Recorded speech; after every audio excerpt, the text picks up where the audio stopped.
إن الحمد لله نحمده ونستعينه ونستغفره ونعوذ بالله من شرور أنفسنا ومن سيئات أعمالنا من يهده الله فلا مضل له ومن يضلل فلا هادي له أشهد أن لا إله إلا الله وحده لا شريك له وأشهد أن محمدا عبده ورسوله أما بعد فإن أصدق حديث كلام الله وخير الهدى هدى محمد صلى الله عليه وسلم وشر الأمور محدثاتها وكل محدثة بدعة وكل بدعة ضلالة وكل ضلالة في النار.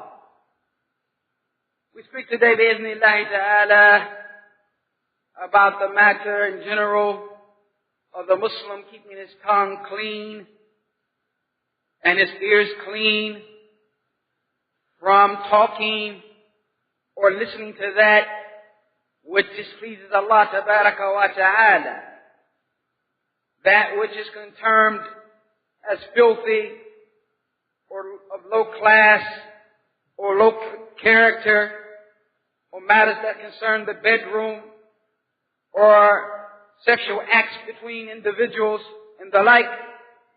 The Sharia has shown us how to deal with those issues, how the believers are those who are to keep their tongues pure, their speech clean from talking about such matters, so that the society as a whole, or the Muslim community as a whole, is therefore cleansed from this type of kalam, this type of speech.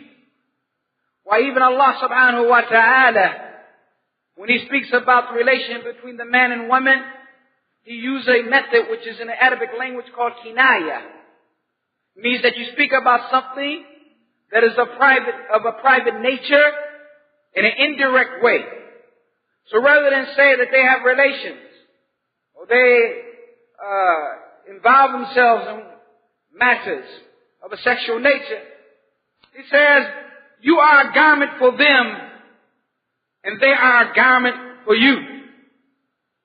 And this is particularly also shown in the Sunnah of Mustafa sallallahu alayhi wa sallam, that he would not speak of these matters outwardly and clearly in that way, but he would have some type of modesty with it, some type of indirect method of indicating it. And this is so that the believer's tongue is tahir or clean, and at the same time, the society is clean. For if you throw out in the atmosphere words, then there are those who are going to hear those words who have no understanding of them. And then they are going to begin to seek what is the proper understanding and what is the proper meaning of this word. What does this word refer to? And then that will lead them to fall into that which, as they say, the end result is not praiseworthy.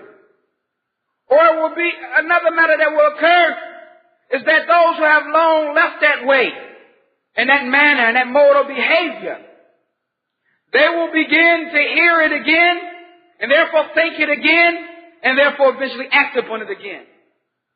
So, Shaykh al-Islam ibn Taymiyyah rahimahullah has a tafsir of the ayat in Surah An-Nur dealing with such issues in detail, saying how it preserves the community, protects the community from talking filthy talk, from listening to filthy matters, and therefore from planting a seed in the hearts of those who don't know, and making them desire such matters and practices, and spreading that amongst the community, or reminding those who may have forgotten and left, calling their attention and assistance and their desires back to that which they had left and forsaken. This is something to be referred to bi'idhnillahi ta'ala in the future. But at the moment we will inshallah ta'ala take a part of a chapter from Riyadh al-Salihin with his explanation by Shaykh al-Islam Abu Abdullah Muhammad bin Salih al-Uthaymeen, Babu Satr Awrat al-Muslimin, covering the faults of the Muslim. Wal-Nahyu, and the forbiddance, عن إشاعتها لغير الضرورة. It forbids the spreading the thoughts of a Muslim unless there is a clear necessity. Unless there is a clear necessity. قال المؤلف, the author, Nawawi rahimahullah states, chapter covering the faults of the Muslims and the forbiddance of spreading it. The term in Arabic is awra. Al-awra. Al-awra. And it has two meanings. Because the awra is of two types. Awra hissiyya, a physical awra, meaning a physical matter that should be covered. Something that should be physically covered and not looked at. Or awra ma'nawiyya. Awra in the sense of of moral meanings, connected to the moral meaning of it. But awra hissiyya, the awra in the physical sense, is that which is haram for the person to look at of another person. The front private parts of the person, or the back private parts of a person. وَمَا أَشْبَهُ, and that which is similar to it. مِمَّا هُوَ مَعْرُوفِ الْفِقْهِ, which is known in fiqh. When somebody says, well, man, in order for you to make your salat, you got to cover your aura. You have to cover your aura. You know exactly what that means. You know exactly what that means. So from this standpoint, well, aura, that which must be covered, al-ma'nawi, in the moral meaning that we intend here, hiya al-ayn. It is a fault. A fault. Was-sawa', yani fault or su' or some evil that one is doing, khalqi or amali, or khuluqi or amali. And it's based upon behavior or their practices. Something of evil that they have fallen into. This that they have fallen into, this is that matter that they have done wrong, it's an aura. It's an aura. And it's something that must be covered. And la shakka al-insan kama wasalahu Allah azza wa jal. The person is asked Allah ta'ala describe all of the humans in Quran. When he says, إِنَّ أَرَدْنَا الْأَمَانَةَ عَلَى السَّمَوَاتِ وَالْأَرْضِ وَالْجِبَالِ. Verily we presented the trust upon the heavens and the earth and the mountains. فَأَبَيْنَ أَنْ يَحْمِلْنَاهَا. They refused to carry it. وَحَمَلَهَا إِنسَانٌ. And they وَأَشْفَقْنَ مِنْهَا. And they were fearful of it. وَحَمَلَهَا الْإِنسَانُ. But man carried it. Then he mentions the qualities that all men have. إِنَّهُ كَانَ ظَلُومًا جَحُولًا. This because he is such that he is ignorant or unjust and ignorant. Unjust, ظلوما, and ignorant, جهولا. فالإنسان, so every person, موصوف بهذين وصفين, is to be described with these two qualities.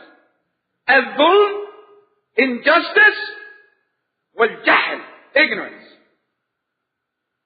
So a person who falls into a sin does it intentionally. Amdan, he commits a sin. Amdan, intentionally he disobeys Allah and does that which is haram. فَيَكُنْ ظَالِمًا. This one is unjust to himself. But the one who commits a khata, a mistake, and jahal upon ignorance, فَيَكُنْ جَحُولًا, then he's ignorant. This is the status of the man, except the one who Allah protects and gives him, grants him ilm, knowledge, which is the opposite of ignorance, wal-adl, justice, which is the opposite of injustice. فَإِنَّهُ يَمْشِي بِالْحَقِّ. That person walks upon the truth. وَيَهْدِي إِلَى الْحَقِّ, and guides to the truth. وَذَكَانَ الْإِنسَانُ مِنْ تَبِيَتِهِ. So this is from the nature of men that they what? Have taqsir. They are short. And they short in their responsibilities. They fall short. وَالنَّقْص, they have deficiency. وَالْعَيْنِ, they have faults. Then it's wajib, obligatory on a Muslim regarding his brother is to cover his faults. It's to cover his faults. And don't spread them unless